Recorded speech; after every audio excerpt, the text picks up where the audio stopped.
Parte 11. Uma bandeja de prata com pães de mel. Era uma loucura pensar que esta vida coexistia com as suas outras no multiverso. Simplesmente com mais uma nota em um acorde. Nora achava quase impossível acreditar que, enquanto em uma vida ela estava com dificuldade de pagar o aluguel, em outra era causa de tamanha empolgação entre pessoas de todo o mundo. O grupo de fãs que havia filmado a chegada de ônibus da turnê ao hotel agora aguardava pelos autógrafos. Não pareciam ligar para os outros integrantes da banda, mas estavam desesperados para interagir com Nora. Ela ficou olhando para uma das fãs enquanto ameaçava pelo cascalho em direção ao grupo. A garota tinha tatuagens e usava uma roupa que a fazia parecer uma melindrosa dentro de uma versão cyberpunk de uma guerra pós-apocalíptica. O cabelo seguia o estilo do de Nora, com a mesma mecha branca. Nora! Nora! Oi, a gente te ama, rainha. Obrigada por vir ao Brasil, você arrebenta. E em seguida puxou o coro. Nora! Nora! Nora! Enquanto ela dava autógrafos numa caligrafia ilegível, um homem de 20 e poucos anos tirou a camisa de malha e pediu que ela assinasse em seu ombro. É para uma tatuagem, explicou ele. Sério? Perguntou ela, assinando o nome no corpo do rapaz. Esse é o ponto alto da minha vida, derramou-se ele. Meu nome é Francisco. Nora se perguntou como a assinatura dela na pele dele, escrita com uma caneta permanente, podia ser o ponto alto da existência do garoto. Você salvou minha vida. Beautiful Sky salvou minha vida. Essa música é tão poderosa. Uau, Beautiful Sky. Você conhece Beautiful Sky? O fã explodiu numa gargalhada. Você é tão engraçada, por isso sou seu fã. Te amo demais. Se eu conheço Beautiful Sky, essa foi boa. Nora não sabia o que dizer. Aquela musiquinha que ela havia escrito aos 19 anos enquanto fazia faculdade em Bristol tinha mudado a vida de uma pessoa no Brasil. Isso era extraordinário. E esta era, evidentemente, a vida para a qual estava destinada. Ela duvidava muito de que teria que voltar algum dia para a biblioteca. Podia muito bem se acostumar com essa vida em que era adorada pelos fãs. Era melhor que estar em Bedford, sentada no ônibus 77, cantarolando melodias tristes para a janela. Ela posou para selfies. Uma jovem parecia à beira das lágrimas. Trazia uma enorme foto de Nora beijando Ryan Bailey. Fiquei tão triste quando você terminou com ele. Eu sei.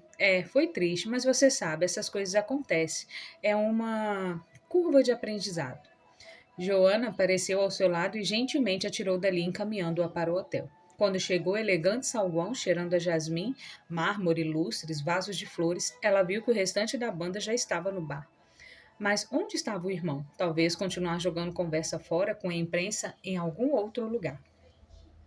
Quando começou a se dirigir para o bar, ela se deu conta de que todos, concierge, recepcionistas, hóspedes, a acompanhavam com o olhar. Nora estava prestes a aproveitar a oportunidade para perguntar sobre o paradeiro do irmão, quando Joana acenou para um homem com uma camisa de malha com The Labyrinth escrito numa fonte retrô de filme de ficção científica. O cara devia ter uns 40 e poucos anos, com uma barba que começava a ficar grisalha e um cabelo que começava a rarear, mas pareceu intimidado pela presença de Nora. Ela fez uma pequena mesura quando cumprimentou Nora com um aperto de mão. Meu nome é Marcelo, disse ele. Muito obrigada por concordar em dar essa entrevista para a gente. Nora notou outro homem atrás de Marcelo, mais jovem, com piercings, tatuagem e um enorme sorriso, segurando o equipamento de gravação. A gente tinha reservado um canto sossegado no bar, avisou Joana, mas tem meio que muita gente lá. Acho que seria melhor fazer isso na suíte de Nora. Ótimo, concordou Marcelo. Ótimo, ótimo. Enquanto andava até o elevador, Nora olhou para trás para o bar e viu os outros integrantes da banda. Sabe, talvez você queira conversar com os outros também, sugeriu ela para Marcelo. Eles se lembram de coisas que eu não lembro. Um monte de coisas. Marcelo sorriu, fazendo que não com a cabeça. Funciona melhor assim, acho. Ah, tá, disse ela. Todos os olhos estavam virados para eles enquanto esperavam pelo elevador. Joana se inclinou para Nora. Você tá bem? Sim, tô. Por quê? Não sei. É só que você parece diferente hoje. Diferente como? Só diferente. Quando entraram no elevador, Joana pediu a uma mulher, uma que Nora reconheceu do ônibus, que pegasse algumas bebidas no bar. 2 cervejas para o podcaster, uma água mineral gasosa para Nora e uma caipirinha para ela. E leve tudo para a suíte da Nora, Maia. Talvez eu seja abstêmia nessa vida, pensou Nora, conforme saía do elevador e caminhava pelo carpete cor-de-rosa fofa até a suíte. E então, ao entrar, tentou agir como se tudo fosse perfeitamente normal. Este ambiente gigante, que a levava a outro ambiente gigante, que levava a um banheiro gigante. Havia um imenso buquê de flores para ela com um cartão assinado pelo gerente do hotel. Uau, ela quase disse em voz alta enquanto olhava ao redor para a mobília luxuosa, as enormes cortinas do teto ao chão, a impecável cama branca do tamanho de um hectare, a TV igual a uma tela de cinema, a garrafa de champanhe no gelo, a bandeja de prata cheia de pães de mel típicos do Brasil, como dizia o cartão. Não que você vá provar nenhum deles, disse Joana pegando uma das guloseimas da bandeja. Agora que está nessa nova dieta. Harley mandou que eu ficasse de olho em você. Nora observou Joana morder um deles e se perguntou como uma dieta podia ser tão boa se não incluía algo tão evidentemente delicioso quanto um pão de mel brasileiro. Ela não fazia ideia de quem era Harley, mas sabia que não gostava dela. Também, só para você saber, os incêndios continuam em Los Angeles e as autoridades estão evacuando metade de Calabasas agora. Mas com sorte não vai chegar a uma altura como a da sua casa. Nora não sabia se ficava feliz com a ideia de ter uma casa em Los Angeles ou preocupada com que ela estivesse prestes a ser consumida pelo fogo. Os dois caras do podcast levaram um tempinho para montar o equipamento. E Nora afundou no amplo sofá da sala de estar da suíte enquanto Joana, limpando alguns farelos em volta da boca com as unhas bem manicuradas, explicava que aquele podcast sobre música, o som, era o mais popular do Brasil. Excelente perfil demográfico, disse Joana entusiasmada. E os números estão estratosféricos, vale totalmente a pena. E ela ficou ali, observando tudo como mamãe falcão, enquanto o podcast começava. O podcast das revelações. Então, esse tem sido um ano louco para você, começou Marcelo no inglês excelente. Tem sido uma loucura, concordou Nora tentando soar como uma estrela. Agora, se a gente puder falar sobre o álbum, Pottersville, você compôs todas as músicas, né? Basicamente arriscou Nora encarando o pequeno e familiar sinal na mão esquerda. Nora compôs todas elas, interveio Joana. Marcelo assentiu enquanto outro rapaz, mantendo o sorriso largo, ajustava os canais de áudio no laptop. Acho que Theatres é minha faixa favorita, confessou Marcelo quando as bebidas chegaram. Fico feliz que tenha gostado dela. Nora tentou pensar no modo de escapar dessa entrevista. Uma dor de cabeça, enjoo. Mas antes quero falar da sua primeira música de trabalho, Style of My Life. Parecia uma declaração tão pessoal, Nora abriu um sorriso forçado. A letra diz tudo, na verdade. Tem havido certa especulação sobre se ela se refere a... Como é uma expressão jurídica mesmo? Ordem de restrição de aproximação, ajudou Joana. Isso, a ordem de restrição de aproximação. Disse Nora surpresa então. Eu prefiro colocar tudo para fora na música. Acho difícil conversar sobre esse tipo de coisa. Eu entendo. É só que na entrevista que você deu recentemente para Rolling Stones, você falou um pouco sobre o seu ex-namorado, Dan Lord, e mencionou como foi difícil conseguir essa medida protetiva contra ele depois que ele ficou te stalkeando. Ele não tentou invadir a sua casa. Depois disse aos repórteres que foi ele que escreveu a letra de Beautiful Sky? Jesus, ela ficou dividida entre o riso e as lágrimas e conseguiu de algum modo reprimir os dois. Eu compus a música quando ainda estava com Dan, mas ele não curtiu, não gostava que eu participasse da banda. Ele odiava a banda, odiava meu irmão, odiava o Ravi, odiava ela, que fazia parte da formação original. Enfim, o Dan era muito ciumento. Aquilo era tão surreal. Em uma vida, a vida que a princípio ele tinha querido tanto, Dan estava tão entediado com o relacionamento conjugal deles que tinha um caso enquanto nesta vida ele andava invadindo sua casa porque não conseguia engolir o sucesso dela. Ele é um babaca, disse Nora. Tem algum xingamento melhor em português para um cara desses? Babaca já define bem, acho. Tem cuzão também, acrescentou o cara mais novo com uma expressão impassível no rosto. Então ele é um cuzão e acabou se mostrando alguém completamente diferente. É estranho. O modo como as pessoas agem de um jeito diferente quando sua vida muda é o preço da fama, acho. E você compôs uma música chamada Henry David Thoreau. Não se vê muita música em homenagem a filósofos por aí. Eu sei. Então, quando eu fazia faculdade de filosofia, ele era meu filósofo preferido. Por isso a minha tatuagem. E o título me pareceu um pouco melhor que Immanuel Kant. Ela estava pegando o jeito. Não era tão difícil assim encenar uma vida quando era a vida para a qual estava destinada. E o WoW, óbvio, que música foda. Primeiro lugar nas paradas de sucesso em 22 países. Vencedora do Grammy de... Melhor vídeo com o elenco de astros de Hollywood de primeira linha. Imagino que você já tenha se cansado de falar dela, né? Pois é. Joana foi se servir de outro pão de mel. Marcelo sorriu com simpatia, mas insistiu. Para mim, ela parecia tão visceral. A música, digo, como se você estivesse botando tudo para fora mesmo. Depois descobri que você compôs a música na mesma noite em que demitiu seu ex-empresário. Antes da Joana. Quando você descobriu que ele estava te roubando. É, aquilo não foi legal, ela improvisou. Foi uma tremenda traição. Eu era um grande fã dos Celebrities antes de WoW, mas essa me tocou fundo. Essa e Lighthouse Girl foi um WoW que eu pensei, Nora Shide é um gênio. A letra é bem abstrata, mas o modo como você exprime sua raiva é tão suave, comovente e poderoso, tudo ao mesmo tempo. É uma fusão de The Cure no início da carreira com Frank Ocean, passando pelos Carpenters e por Tame Impala. Nora tentou, mas não conseguiu imaginar como diabos faria aquilo. Ela começou a cantarolar para a surpresa de todos. Silence the music to improve the tune. Stop the fake smiling and hold the moon. Nora sorriu e assentiu com a cabeça, como se conhecesse a letra. Pois é, eu estava só uivando. A expressão no rosto de Marcelo ficou séria. Ele parecia sinceramente preocupado com ela. Você passou por tanta merda nesses últimos anos: stalkers, maus empresários, falsas tretas, um processo judicial, problemas com direitos autorais, o rompimento complicado com Ray Bailer, a recepção do último álbum, a reabilitação, aquele incidente em Toronto, aquela vez que você desmaiou de exaustão em Paris, algumas perdas familiares, drama, e todo o escrutínio na mídia. Por que acha que a imprensa te odeia tanto? Nora começou a se sentir um pouco enjoada. Então a fama era isso. Como um coquetel ao mesmo tempo doce e amargo de adoração e agressão, não era de espantar que tantas pessoas famosas saíssem dos trilhos quando os trilhos viravam em todas as direções. Era como ser beijado e esbofeteado ao mesmo tempo. Eu. Eu não sei. É muito louco isso. Quer dizer, alguma vez você se pergunta como sua vida teria se tivesse escolhido seguir outro caminho? Nora ouviu aquilo enquanto observava o movimento das bolhas em sua água mineral. Acho que é fácil imaginar que existem caminhos mais fáceis, respondeu ela, se dando conta de algo pela primeira vez. Mas talvez não existam caminhos fáceis, só caminhos. Em uma vida eu posso ser casada, em outra posso estar trabalhando numa loja, posso ter aceitado o convite de um cara fofo para um café. Em outra posso estar pesquisando geleiras no Círculo Ártico. Em outra posso ser campeã olímpica de natação. Quem sabe?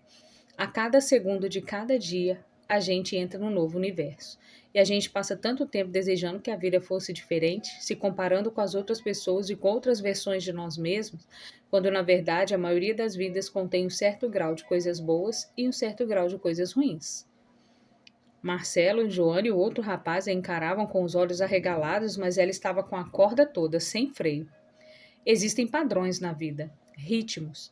É tão fácil, quando presos numa vida só, imaginar que períodos de tristezas, de perda, de fracasso ou de medo são resultado daquela existência em particular, que é um subproduto de viver em uma determinada maneira em vez de simplesmente viver. Quer dizer, as coisas seriam bem mais fáceis se a gente entendesse que não existe um certo modo de viver que nos torne imunes à tristeza. E que a tristeza é parte intrínseca do tecido da felicidade. Não dá para ter uma sem a outra. Obviamente, elas vêm em diferentes graus e doses, mas não há uma vida sequer em que uma pessoa possa existir num estado permanente de felicidade absoluta. E imaginar que existe uma vida assim só acrescenta mais infelicidade à nossa vida. Essa é uma ótima resposta, disse Marcelo quando teve certeza de que ela havia terminado. Mas hoje no show eu diria que você parecia feliz. Quando tocou Brinde Over Tablewater em vez de Wow, aquilo foi uma declaração tão poderosa. Foi como afirmar: eu sou forte. Você parecia estar dizendo para nós, seus fãs, que estava bem. E então, como vai a turnê? Ela vai muito bem. Eu pensei em passar a mensagem que, você sabe, eu estou aqui, vivendo minha melhor vida. Mas sinto saudades de casa depois de um tempo. Qual delas? Perguntou Marcelo com um discreto sorriso. Quer dizer, você se sente mais em casa em Londres, Los Angeles ou na costa amalfitana? Aparentemente aqui, esta vida era onde ela tinha maior pegada de carbono. Não sei. Acho que em Londres. Marcelo tomou fôlego como se a pergunta seguinte fosse ser feita debaixo da água. Ele coçou a barba. Tá, mas imagino que deva ser difícil para você, já que sei que você dividia aquele apartamento com seu irmão. Por que seria difícil? Joana lhe lançou um olhar curioso por cima do drink. Marcela olhou com um olhar carinhoso e emocionado. Seus olhos pareciam marejados. Quer dizer, continuou ele, depois de dar um golinho na cerveja, seu irmão era uma parte tão importante da sua vida, uma parte tão importante da banda? Era. Tamanho horror em uma palavra tão pequena, como uma pedra mergulhando na água. Ela se lembrou de quando perguntou a Ravi sobre o irmão antes do bis. Ele ainda está entre nós. Estava aqui hoje. Ela quer dizer que ainda sente a presença dele, explicou Joana. Todos eles sentem a presença de Joey. Ele era um espírito tão forte, problemático, mas forte. Foi uma tragédia o modo como a bebida e as drogas e a própria vida o venceram no fim. Como assim? Perguntou Nora. Ela não estava mais encenando uma vida, precisava mesmo saber. Marcelo parecia estar com pena dela. Você sabe, só faz 2 anos desde a morte dele, desde a overdose dele. Nora reagiu com perplexidade. Ela não voltou instantaneamente à biblioteca porque não tinha assimilado aquela informação. Ela se levantou, atordoada, e cambaleou para fora da suíte. Nora, Joana ria nervosa. Nora? Ela entrou no elevador e foi até o bar. Até Ravi. Você disse que Joey estava jogando conversa fora com a imprensa? O quê? Você disse. Eu perguntei o que Joey estava fazendo e você respondeu, jogando conversa fora com a imprensa estrangeira. Ele largou a cerveja e encarou como se fosse um enigma. E eu estava certo. Ela estava jogando conversa fora com jornalistas. Ela? Ele apontou para Joana, que exibia uma expressão horrorizada ao sair do elevador para o saguão do hotel. É, a Jo. Ela estava com a imprensa. E Nora sentiu uma tristeza como um soco na boca do estômago. Ai, não, disse ela. Ai, Joey. Ai, Joey, Joey, ai. E o bar do hotel desapareceu. A mesa, os drinks, Joana, Marcelo, o carro do som, os hóspedes, Ravi, os outros, o piso de mármore, barman, os garçons, os lustres, as flores, tudo se tornou um grande nada. Amor e dor. Eu odeio este processo, disse Nora, a senhora Elma com toda a sua força. Eu quero que isso pare. Silêncio, por favor, pediu a senhora Elma com um cavalo branco na mão, se concentrando na próxima jogada. Isto aqui é uma biblioteca. Nós somos as únicas pessoas neste lugar. Essa não é a questão. Continua sendo uma biblioteca. Quando você está numa catedral, fique em silêncio porque está numa catedral, não porque há outras pessoas lá. É o mesmo caso da biblioteca. Tá, disse Nora baixinho. Eu não gosto disso. Quero que pare. Quero cancelar minha inscrição aqui. Quero devolver o meu cartão da biblioteca. Você é o cartão da biblioteca. Nora voltou à questão original. Eu quero que pare. Não, não quer. Quero sim. Então por que ainda está aqui? Porque não tenho escolha. Acredite em mim, Nora. Se você não quisesse mesmo estar aqui, não estaria. Foi o que eu te disse desde o início. Não gosto disso. Por quê? Porque é muito doloroso. Por que é doloroso? Porque é real. É uma vida. Meu irmão está morto. A expressão no rosto da bibliotecária ficou séria de novo.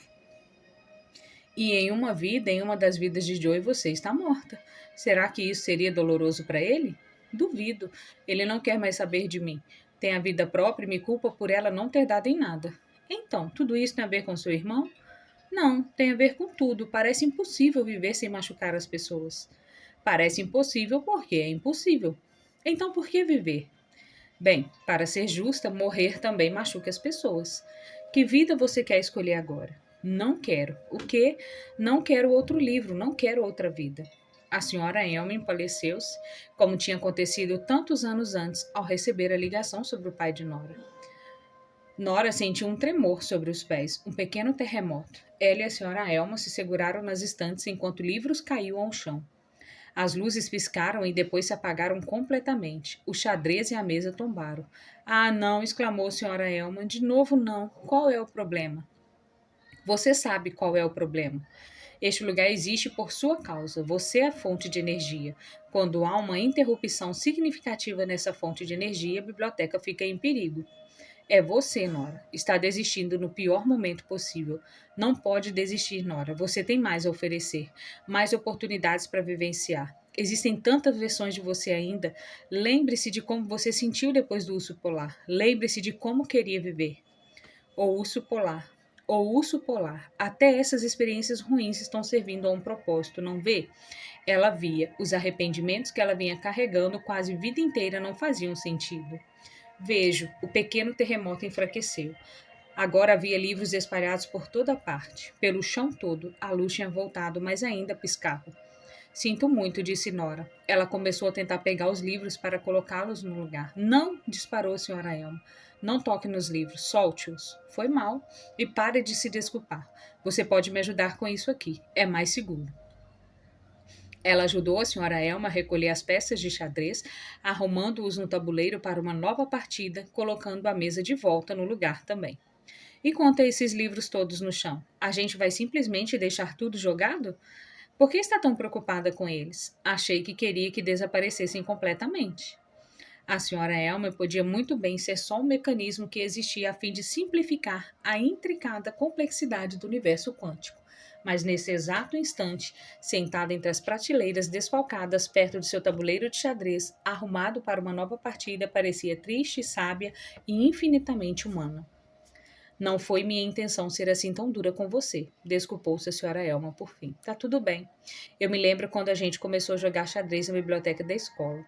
Você costumava perder suas peças mais importantes logo de cara, disse ela. Você botava a rainha ou a torre em jogo, e elas eram comidas. E então você agia como se o jogo estivesse perdido porque só te restavam peões e um ou dois cavalos. Por que está lembrando disso agora? A senhora Elma viu um fio solto na blusa e o enfiou dentro da manga, mas então pensou melhor e o deixou solto outra vez. Você precisa entender uma coisa se quiser ganhar uma partida de xadrez algum dia, continuou ela como se Nora não tivesse mais nada importante em que pensar. E o que você precisa entender é o seguinte: o jogo só acaba quando termina. Não acaba se ainda há um único peão no tabuleiro. Se um dos lados tem apenas um peão e o rei, e o outro todo tem as peças, o jogo continua. E mesmo que você seja um peão, e talvez todos sejamos, então deve se lembrar de que o peão é a mais mágica das peças. Pode parecer pequeno e banal, mas não é. Porque um peão nunca é só um peão. Um peão é uma rainha em potencial. Tudo que você precisa fazer é encontrar um jeito de avançar. Uma casa por vez. E você pode chegar ao outro lado e desbloquear todos os tipos de poder. Nora olhou para os livros ao seu redor. Então o que você está dizendo é que só me restaram os peões no jogo? Estou dizendo que a coisa que parece mais banal pode acabar sendo aquela que leva você à vitória. É preciso continuar. Como aquele dia no Rio, lembra? É óbvio que ela lembrava. Quantos anos tinha? Devia estar com uns 17, pois já não participava de competições de natação. Foi um período difícil em que o pai vivia irritado com ela e a mãe quase muda em uma das suas crises de depressão. O irmão tinha voltado da faculdade de artes para passar o fim de semana com Ravi, para mostrar para os amigos os pontos turísticos da gloriosa Bedford. Joey tinha improvisado uma festa à beira do rio com música, cerveja, uma tonelada de maconha e de garotas frustradas porque Joey não estava interessado nelas. Nora havia sido convidada, bebido demais e de algum modo acabou conversando com Ravi sobre natação. Então você consegue atravessar o rio a nado? Perguntou Ravi a ela. Óbvio, duvido, dissera outra pessoa. E então, em um momento de estupidez, Nora encarou aquilo como um desafio. E quando seu irmão mais velho, chapado e completamente bêbado, percebeu o que ela estava fazendo, era tarde demais. O nado já ia longe. Enquanto Nora se lembrava daquilo, o corredor no fim desta ala da biblioteca se transformou de pedra em água corrente. E embora as estantes ao seu redor continuassem no lugar, do piso sob seus pés brotaram tufos de grama e o teto virou sol. Virou o céu, mas ao contrário de quando ela desapareceu em outra versão do presente, a senhora Elma e os livros permaneceram. Nora estava meio da biblioteca, meio imersa na própria memória. Ela olhava fixamente para alguém no rio corredor. Era seu eu mais jovem na água, conforme os últimos raios de sol de verão se dissolviam em escuridão.